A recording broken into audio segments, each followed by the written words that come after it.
Graça e paz, irmãos. Que bom que você está aqui. Nós ficamos felizes quando ouvimos o evangelista falando sobre esse despertamento que Deus deu a ele. Na verdade, eu tenho que lhes dizer que o nosso papel aqui em Costa Rica, como Igreja de Deus, é tanto de ajudar as pessoas a se prepararem para ir para o céu, quanto inspirá-las para viverem uma vida abençoada e produtiva aqui na terra, né? A nossa igreja, ela tem esse desejo de inspirar as pessoas a viverem a melhor vida, a vida que é mais produtiva aqui na terra, e enquanto se preparam para ir morar com Deus lá no céu. Na verdade, nós temos muitos projetos, muitos planos, e nós cremos em Deus que Ele nos dará a graça e a alegria de poder colocar cada um desses projetos em prática nos próximos dias, meses e anos, né? Um dia nós vamos abençoar e custear a faculdade de muito crente aqui nessa igreja, enviar muita gente para fazer a obra de Deus, gente para se preparar também para ser bom em tudo que for fazer, porque quando você é bom naquilo que você faz, você glorifica a Deus no jeito que você faz. Amados, antes de nós entrarmos propriamente dito na palavra de hoje, eu quero falar para os irmãos o seguinte: nós estamos nesse mundo que Deus nos colocou aqui, e nós temos um objetivo, nós temos um propósito de vida. Aliás, nós não, Deus tem um propósito para cada um de nós, né? A Bíblia fala lá em Provérbios 16:4 que Deus faz tudo para fins determinados. Deus faz tudo com uma finalidade. Deus não criou nada e ninguém sem um foco, sem uma finalidade. Todos nós temos um objetivo, uma razão de estarmos aqui. Deus não nos criou e depois disse: o que é que esse aí vai dar no futuro? Não. Deus nos criou, e ao nos criar, Ele já nos deu um propósito de vida. Nós chamamos isso de vocação pessoal. Quando se fala em vocação, as pessoas olham muito para a vocação ministerial, mas se esquece da vocação pessoal. Cada pessoa que há no mundo possui uma vocação pessoal dada por Deus. O médico, o bom médico, se a pessoa estudar medicina e se tornar um médico, e ela não tiver vocação pessoal para aquilo, ela vai salvar pessoas pensando no dinheiro que as pessoas podem dar a ela. É o que está cheio o mundo hoje de pessoas assim, de médicos assim. Bem assim, um advogado sem vocação, ele quer ganhar dinheiro, então ele vai vender a própria alma para o diabo para conseguir dinheiro, porque ele não está pensando no bem que pode fazer através da vocação pessoal que ele tem. Ele vai estar pensando apenas: não, eu estudei, me preparei, agora eu tenho que ganhar dinheiro adoidado na minha profissão. Então, nós precisamos entender qual é a nossa vocação pessoal. Por quê? Primeiro, por dois motivos. Primeiro, porque quando você vive a sua vocação pessoal, você se sente bem naquilo que você faz. E aí o que acontece é que a própria realização da sua vocação pessoal já acaba sendo um retorno. Valeu a pena você fazer.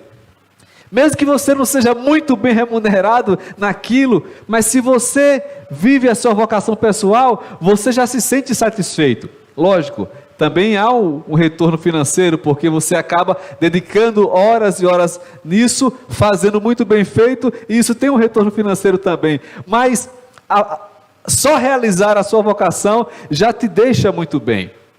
Então, a primeira coisa pela qual nós devemos procurar em Deus saber a razão da nossa vocação pessoal é para que a gente faça e se sinta realizado ao fazer. E a segunda coisa é que quando você vive a sua vocação pessoal, você tem certeza, a qualquer momento que você partir, ou a qualquer momento, se acontecer, lógico, Deus vai te livrar disso, mas se acontecer um acidente, se acontecer alguma situação muito inesperada, que te pare, que te impeça de continuar fazendo o que você fazia, você sabe, não, eu não parei, eu completei. Há uma diferença entre parar e completar. Completar é terminar, e parar é desistir na metade do caminho. Quando você vive a sua vocação pessoal, se acontecer alguma coisa que te paralise ali, você não consegue mais falar. Deus te deu, por exemplo, a vocação pessoal de ser um palestrante, alguém que fala, alguém que ajuda pessoas, e se acontecer alguma coisa que você ficou mudo, você não parou, você completou. Eu sou um corredor, eu saio fazendo caminhada, eu saio fazendo maratona de cidade em cidade, e com isso eu consigo mobilizar pessoas para levantar fundos, para ajudar gente carente, e se você sofreu um acidente e ficar paralítico, você não parou, você completou. Agora, alguém já disse que o homem não morre quando ele vem a óbito, mas quando ele não vive a razão para a qual Deus o criou. E essa é a mensagem central do Uma Vida com Propósito. Você não está aqui por acaso. Agora, o fato, irmãos, é que nós precisamos, como cristãos, ter uma visão de dois mundos. E é sobre isso que eu quero pregar hoje à noite. Uma visão de dois mundos. Você tem cidadania dupla. Você é tanto um cidadão do céu, quanto um cidadão da terra. E enquanto você não chegar no céu, para viver a bendita salvação que Deus criou e estabeleceu para você e comprou para você através de Jesus, você precisa ser uma pessoa que vive integralmente aquilo para o qual Deus te criou aqui na terra. Há um lugar para você nessa terra, há uma obra que Deus quer que você faça aqui na terra, existe um lugar para você no mundo que Deus te deu, e você precisa descobrir esse lugar e ser a melhor pessoa que você puder ser nesse lugar onde Deus te colocou. Amém? Então vamos lá. Eu quero começar lendo aqui um texto que é muito conhecido. João capítulo 14, versículos de 1 a 3. Cristo fala assim: não se turbe o vosso coração, credes em Deus, crede também em mim. Na casa de meu pai há muitas moradas. Se assim não fora, eu vou-lhe teria dito, pois vou preparar-vos lugar. E quando eu for e vos preparar lugar, voltarei e vos receberei para mim mesmo, para que onde eu estou, estejais vós também. Nessa palavra aqui, Jesus fala ele nos dá duas razões para nós não vivermos uma vida de perturbação. Ele nos dá duas razões para nós não deixarmos que a vida seja uma experiência traumática demais para nós. Primeiro ele fala que se você crer em Deus e crer também em Jesus, você encontrará força para que o seu coração não fique perturbado. Então, enquanto Cristo não volta para me levar, eu preciso crer nele. Eu preciso confiar nele. A palavra fé no grego é pistis, que significa confiança plena que me leva a obedecer. De forma que só crê quem obedece, e quem obedece confia, e quem confia anda junto com Jesus. E dessa caminhada diária com Jesus, você tem a força que você precisa para que o seu coração não viva perturbado. Porque na verdade, essa é a primeira coisa que ele nos diz aqui, que pode nos preparar para nós vencermos todo o coração turbado. Crede em Deus, crede também em mim. Então, você é um cidadão do céu, mas enquanto você não chegar no céu, e aí ele vai falar sobre isso, na casa de meu pai há muitas moradas, quando você chegar lá, já foi lido aqui nessa noite, você vai ter ali, não haverá maldição, Apocalipse 22, ali não há doença, porque há saúde, porque há vida plena em Deus, porque há vida abundante e eterna no céu. Mas enquanto você não chega lá, você tem que olhar para Jesus aqui e saber que, se você andar com Ele, se você buscar a Ele, se você se abastecer dEle, você poderá ter força para não viver perturbado. Porque sabe por quê? Um coração perturbado mina a nossa força e a nossa vitalidade diária. Você não consegue viver plenamente aquilo para o qual Deus te criou se você estiver o tempo todo perturbado, porque a perturbação, ela diminui a tua produtividade. Porque a perturbação, ela lhe faz olhar a vida aqui com a perspectiva de que isso não vale a pena. E viver vale a pena. Porque a vida é um dom de Deus. Viver vale a pena porque a vida é um dom de Deus. Então, quando você está com o seu coração perturbado, você está com o seu coração aflito, com o seu coração angustiado, a sua produtividade, ela vai minimizando, até chegar um momento de você ficar imobilizado. E não é isso que Deus quer para você. Não se turbe o vosso coração, crede em Deus. E você precisa dessa crença, dessa fé, dessa confiança, dessa força, dessa vitalidade que vem de Deus, porque isso vai te fazer viver a tua vocação pessoal. Sabe, irmãos, nós glorificamos a Deus quando nós vivemos a nossa vocação pessoal. Nós glorificamos a Deus quando nós vivemos a nossa vocação pessoal. Qual é a sua vocação pessoal? Pastor, eu não tenho vocação não. Tem sim. Tem sim, porque dizer que você não tem vocação pessoal é dizer que Deus se enganou te dar vida.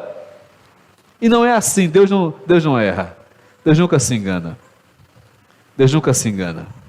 Então, cada pessoa, o problema é que nós passamos a acreditar que vocação pessoal que vale a pena é só do outro.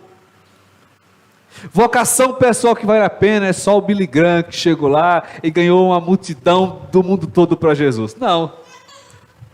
Vocação pessoal é só a do Reinhard Bonk que ganhou em uma única noite 1 milhão de almas para Jesus na África. Em um único sermão. Não. Também, ele também. Mas você não é ele. Você não é o Billy Graham, você não é o Reinhard Bonk.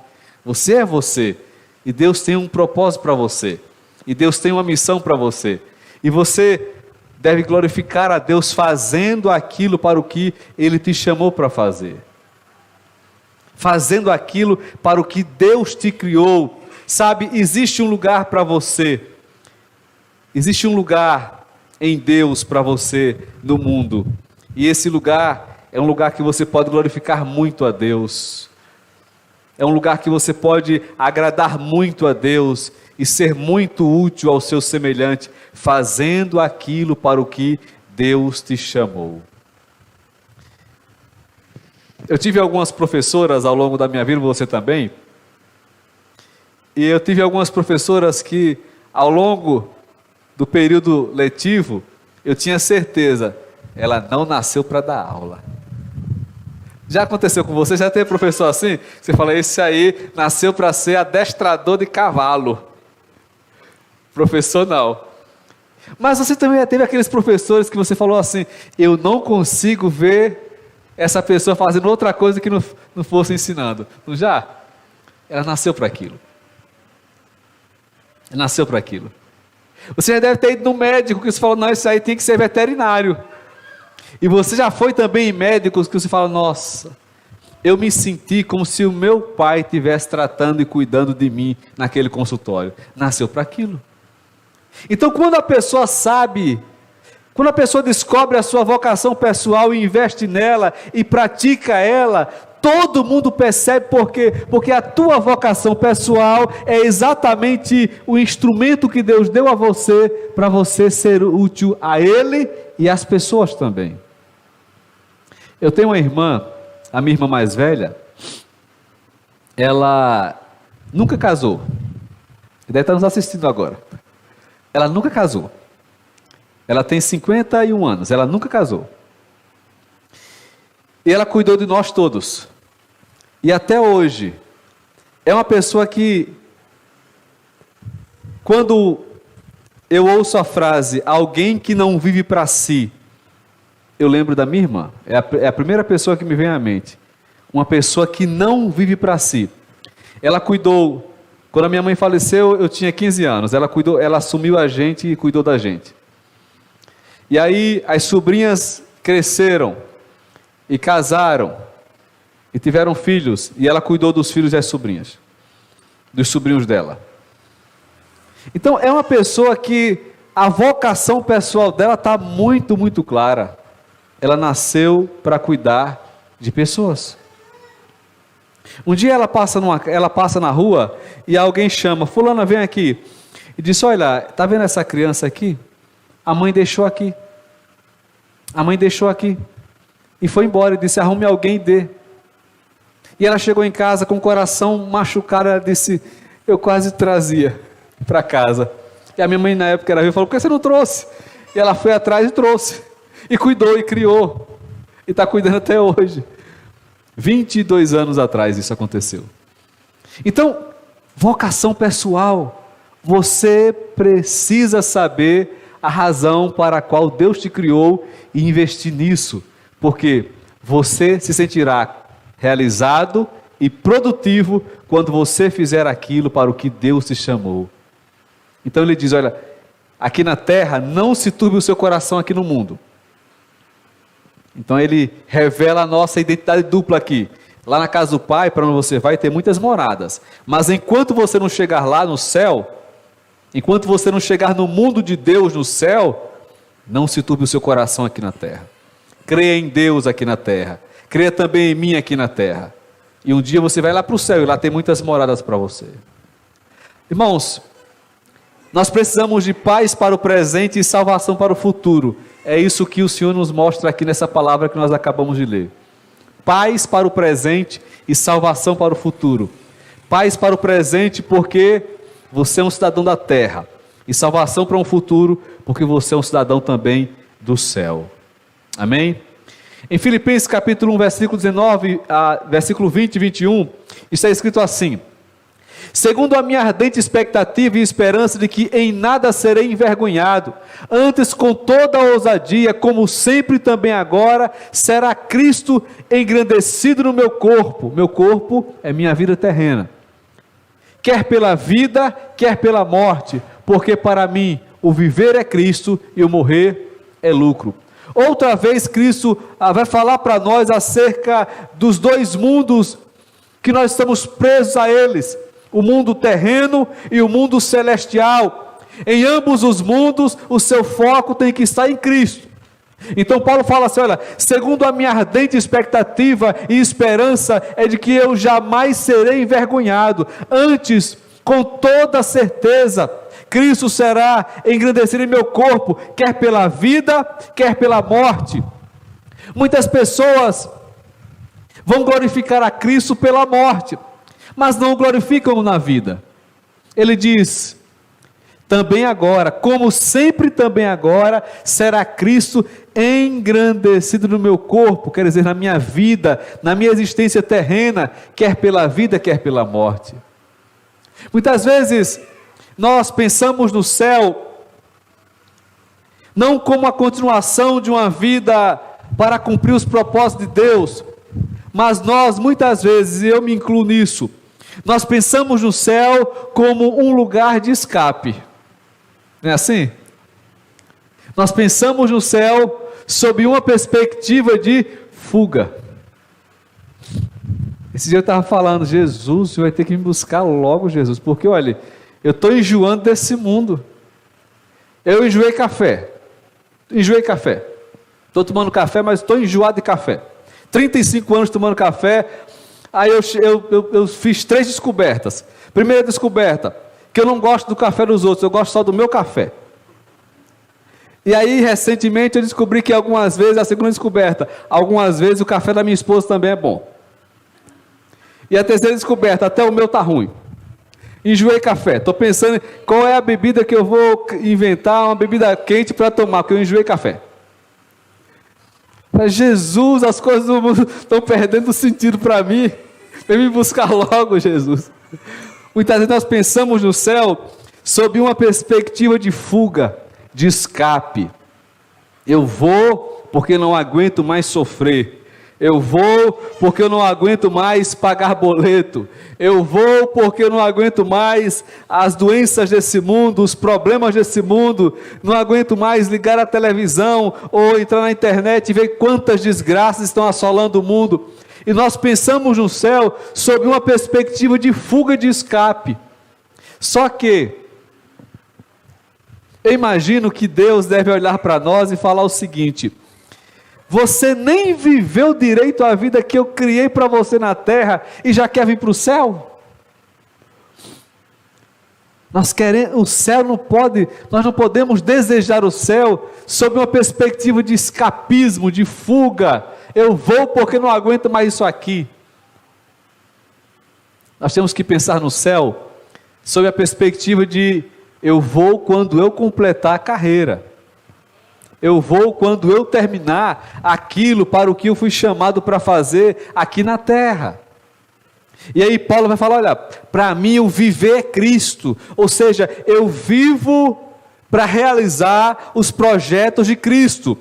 Ele vai falar a mesma coisa de uma outra maneira, lá em Atos capítulo 20, ele fala assim: em nada eu considero a minha vida preciosa para mim mesmo, contanto que eu cumpra com alegria o ministério que eu recebi do Senhor Jesus, de testemunhar do Evangelho. Em nada tenho a minha vida por preciosa para mim mesmo, contanto que eu cumpra com alegria o ministério que eu recebi do Senhor. Ou seja, ele estava muito preocupado em cumprir o propósito para o qual Deus o havia chamado. E Deus falou isso para Ananias, quando Ananias recebe a revelação de Deus: vai até a rua chamada direita, na casa de Judas, e vai até Saulo, porque ele está orando.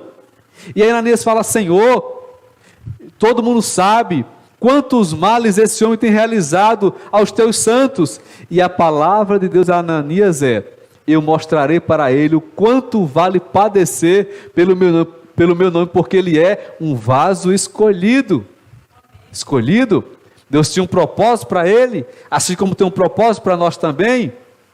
E nós precisamos viver para realizar os propósitos de Deus. Viver para realizar os propósitos de Deus na terra. E quando você vive para isso, você tem essa percepção de Paulo: porque para mim o viver é Cristo e o morrer é lucro. E nessa mesma palavra ele vai dizer que ele está em dúvida. O versículo 22 ele fala que ele está em dúvida. Ele não sabe o que é melhor, se é partir e estar com Cristo, o que é incomparavelmente superior, ou se é continuar no corpo para poder desenvolver a missão de Deus na terra. Sabe, irmãos, e essa é uma dúvida que nós precisamos ter. Nossa, o céu é tão bom, mas aqui eu estou sendo tão útil a Deus e às pessoas, que eu estou na dúvida, não sei se eu quero ir agora, ou se eu quero ficar mais um pouco para ajudar, para servir, para ser útil. Um cidadão dos céus, que também entende o seu papel de cidadão na terra. Viver é Cristo, morrer é lucro. E é interessante que, quando você tem essa compreensão de propósito, você entende que os dois mundos te fará viver sem medo da morte. Quando é que você não teme a morte? Não é quando você acha que a vida aqui é muito boa. Você não teme a morte quando você tem certeza de que há uma missão para você aqui. E quando essa missão completar, você vai partir para estar com o Senhor.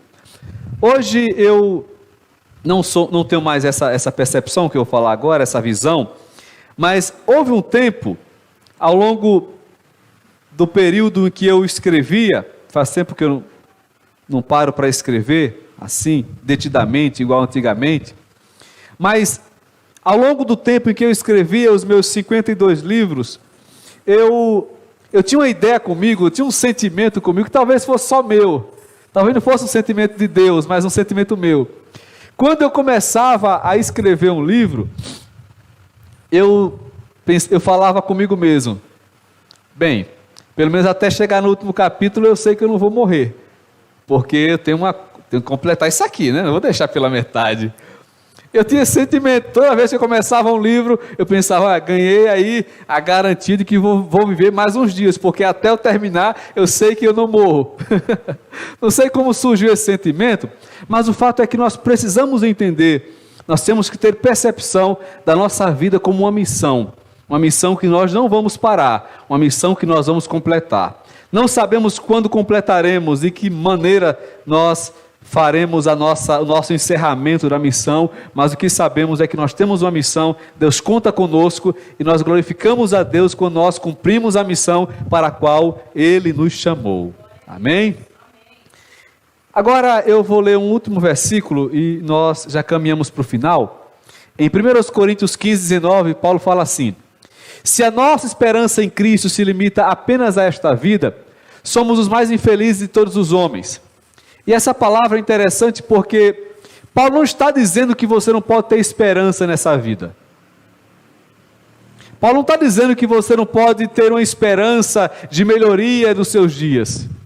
Paulo não está dizendo que você não pode ter uma perspectiva positiva sobre a vida. Não é isso que ele está falando. A palavra-chave aqui é a palavra apenas. O grande problema é que muitas pessoas, elas esperam em Cristo apenas para essa vida, apenas para essa existência, apenas para viverem aquilo que é transitório, que é passageiro, que é material, que é desse mundo. E a nossa esperança em Cristo tem que estar nesta vida e na vida vindoura também.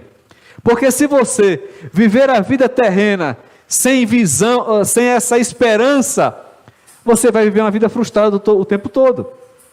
Por quê? Porque você não vai procurar evoluir em nada. Então você vai ser aquela pessoa que alguém fala assim: fulano, faz um curso aí, você já trabalha na área, faz um curso para você se especializar, ganhar melhor. Para quê? Não vou viver aqui para sempre não. Uma hora eu morro, isso vai ficar aí. Fulano, a tua casa caindo nos pedaços, dá uma pintura nessa parede, reforma esse telhado, tira aquela goteira. Fulano, troca o piso, para quê? Isso vai ficar aqui mesmo, isso aqui vai estar reservado para o fogo, sem esperança. E nós precisamos lembrar que nós somos de lá, mas também somos daqui.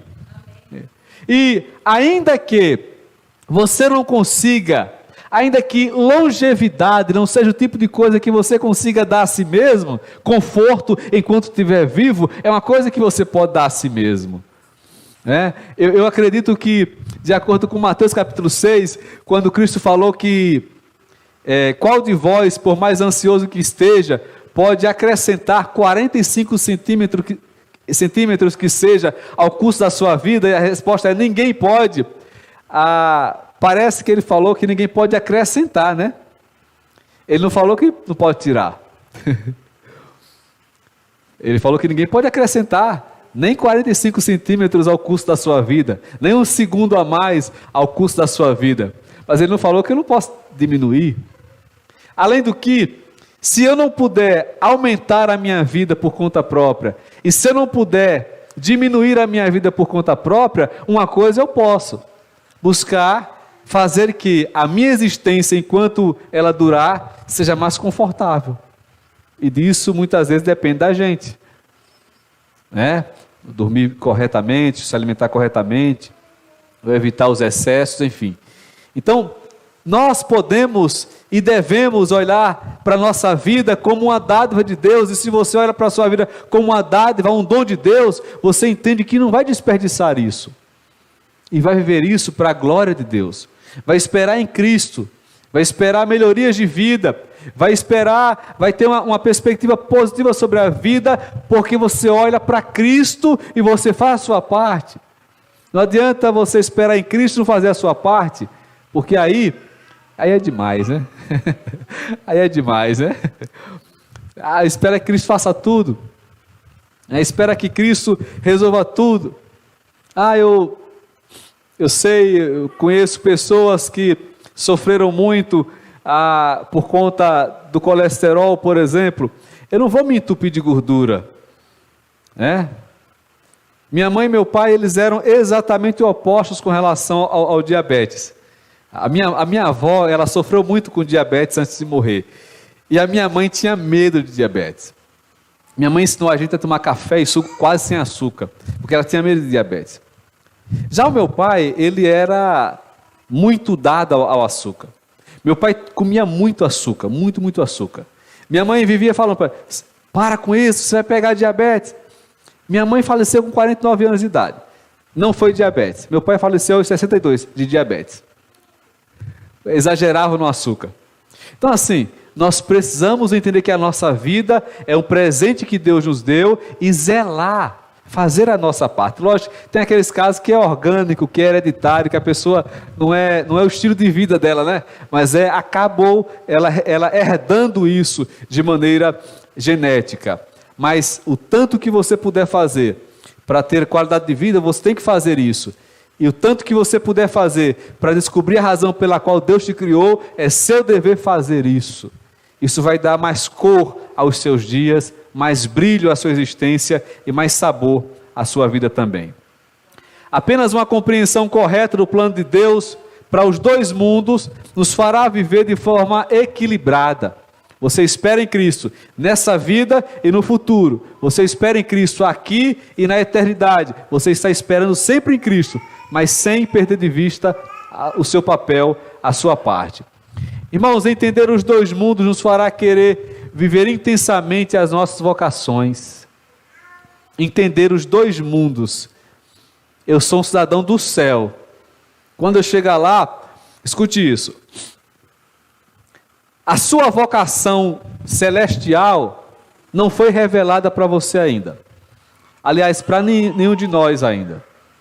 O que sabemos é que no céu nós viveremos em santificação eterna ao lado de Deus. Mas como será especificamente o céu? O que nós faremos lá ao longo da eternidade não nos foi revelado. E deixa eu lhe falar uma coisa para você não ficar desanimado. Não é porque você é pior do que os outros que não foi revelado a você a sua vocação celestial. João nos diz, lá na sua primeira carta, o seguinte, ele fala assim: irmãos, não nos foi revelado ainda o que havemos de ser. Ou seja, nem para João, o apóstolo do amor, foi revelado a sua vocação celestial.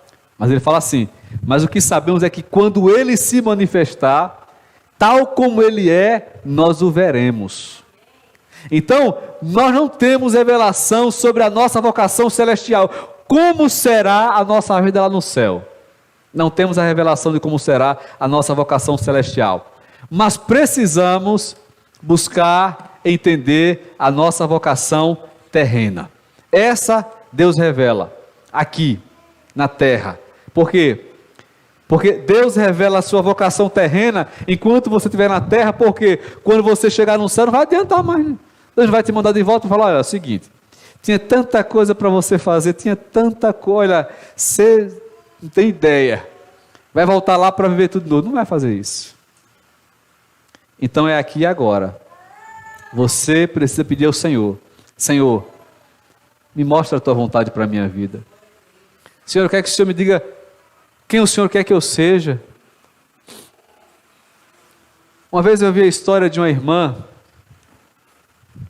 que uma missionária, que ela não sabia que ela era missionária até ela completar 60 e poucos anos de idade, porque ela tinha um sonho.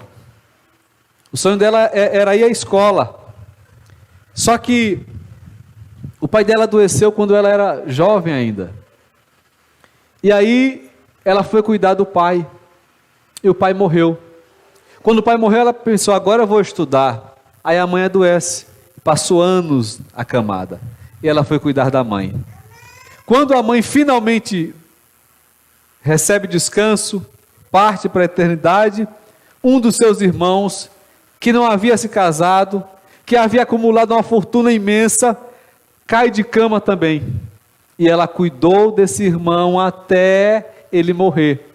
Quando o irmão morreu, ela já era bem velhinha, já tinha mais de 60 anos. E aí o irmão, antes de morrer, falou assim para ela: quando eu morrer, eu quero que você vá ali no cantinho do meu quarto, sob o assoalho de madeira, tem uma peça solta, e lá tem alguma coisa que eu quero deixar para você. Quando o irmão morreu, ela foi naquela parte do quarto, tirou o assoalho, tinha dinheirismo, muito dinheiro, muito dinheiro ali. E ela disse: eu sou velha, analfabeta e rica, não sei o que eu posso fazer com esse dinheiro. E aí ela pega aquele dinheiro e ela vai até a igreja e ela fala para o pastor dela: pastor, Meu irmão, eu cuidei do meu pai até morrer, da minha mãe até morrer, do meu irmão até morrer, não pude estudar, não pude realizar nada na minha vida, só cuidar deles. Mas agora que o meu irmão morreu, ele me deixou uma fortuna, que eu morro e não vou dar conta de gastar tudo. O que eu faço? E o pastor disse, vai orar a Deus, pergunte a Deus, o que ele quer de você, e pense bem também, numa coisa que você, num sonho, você deve ter algum sonho, alguma coisa que você gostaria muito de fazer. Ela foi para casa, ela orou, depois ela voltou e falou, pastor, eu descobri uma coisa que eu quero fazer muito, e agora eu tenho condições. O quê? Eu quero viajar. Viajar para onde? Não sei, eu quero sair assim, viajando. Até parece a Cleile, né? Quer sair assim, viajando. E aí, ele disse, então vá. E essa mulher começou a viajar, primeira classe, de trem. E ela saía viajando. Só que ela era uma mulher de Deus, uma serva de Deus. E só viajando, ela chegava no lugar, aí se hospedava e comprava passagem para outro lugar, viajando. Essa mulher ganhou uma multidão de pessoas dentro dos trens. Ela sentava e ia fazer o quê? O que velho gosta de fazer? Falar, conversar. Está viajando e conversando, ganhando as pessoas para Jesus. O que acontece? Cada pessoa que ela ganhou foi para um destino diferente, com a salvação de Cristo na vida. Essa mulher descobriu a vocação dela muito tarde, mas ela descobriu que ainda sendo tarde, dava para fazer. Não sei se ela está viva ainda hoje, mas é uma mulher que tem tocado muitas pessoas com a palavra de Cristo, enquanto vive a sua vocação. Pastor, desde quando viajar é a vocação? Bem, pode ser. A vocação pessoal de alguém pode ser viajar. A vocação pessoal de alguém pode ser no comércio. E você pode ser um comerciante que beneficia o reino de Deus. Eu tenho um amigo que a vocação dele pessoal é comércio. Tem um amigo que a vocação pessoal dele é comércio. A Fernanda conhece ele. Ele começou com um comércio que não era maior do que essa plataforma, bem prensadinho. E ele vendia CD pirata. Um dia ele falou, Senhor, o Senhor prosperou meu negócio, eu nunca mais vou vender CD pirata, porque eu sei que isso não está certo. Deus prosperou o negócio dele. Ele foi para um lugar maior. O lugar ficou pequeno. Ele construiu um lugar maior ainda. E ele é um homem que já enviou muitos missionários para a missão.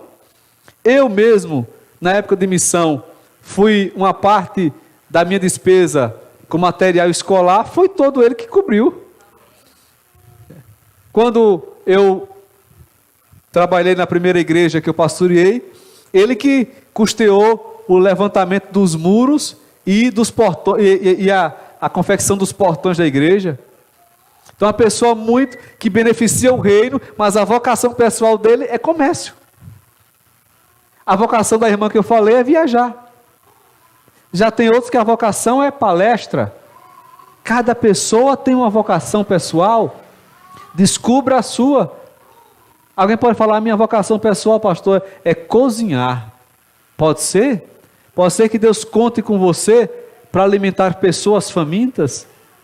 Tem gente que a vocação pessoal é ser hospedeiro, né? Hospitaleiro. Tem gente que a vocação pessoal é receber gente em casa e hospedá-las. E hospeda da melhor maneira possível. Tem gente que a vocação pessoal é dar, é contribuir, é ajudar. Cada um tem uma vocação pessoal. Eu não estou falando de dons espirituais. Estou falando de vocação pessoal. E cada pessoa tem uma vocação pessoal. Qual é a sua? Qual é a sua vocação pessoal? Não sei. Diga aí, pastor, qual é a minha vocação pessoal? Não sei, ó. O seu Criador é que sabe. Pergunte a Ele. E peça a Ele para dar clareza daquilo que é a sua vocação pessoal. E aí você vai estar entendendo que você vive em dois mundos.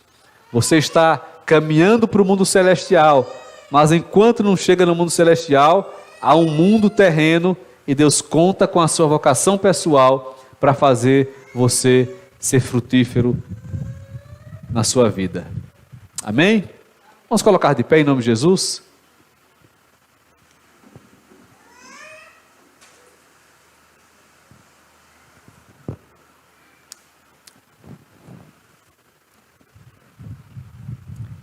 Feche seus olhos. Pai, tua palavra diz que ao homem que teme ao Senhor, o Senhor mostrará o caminho que deve escolher.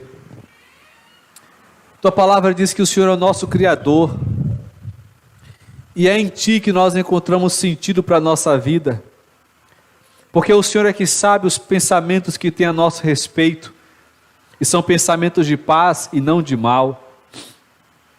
Revela para cada pessoa que está aqui, revela para aqueles que estão em casa, Senhor, ouvindo a Tua palavra, revela as suas vocações pessoais e ajude a cada um a ter clareza da sua vocação pessoal e a investir nesta vocação pessoal, de modo que possa ser produtivo naquilo para o que o Senhor os chamou, na razão para a qual o Senhor os criou.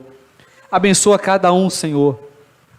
Não permita que nenhum veja a sua vocação pessoal com menosprezo, achando que não faz sentido ou que não tem importância, mas que todos possam ter suas visões desembaçadas, suas visões clareadas, suas visões curadas, saradas, para que possam perceber com clareza, com nitidez, Senhor, a razão para a qual o Senhor os criou. Ajude a cada um de nós a vivermos entre esses dois mundos, sem perder a perspectiva, Senhor.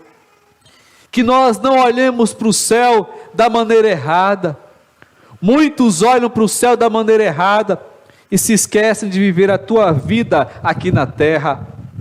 Outros se esquecem, olham para o céu de maneira errada e desdenham o céu, se apegando demasiadamente aqui na terra. Mas dá a cada um de nós o equilíbrio para olharmos a nossa visão, olharmos para o céu com desejo e anelo, mas sem perdermos de vista o aqui e o agora, e a procurarmos ser as melhores pessoas naquilo que o Senhor nos fez para realizar, nos lugares que o Senhor nos colocou para viver. Abençoe a cada um de nós e nos ajude e nos fortaleça em Tua graça. É o que nós rogamos nessa noite, no precioso e santo nome de Jesus Cristo. Amém, amém e amém. Amém.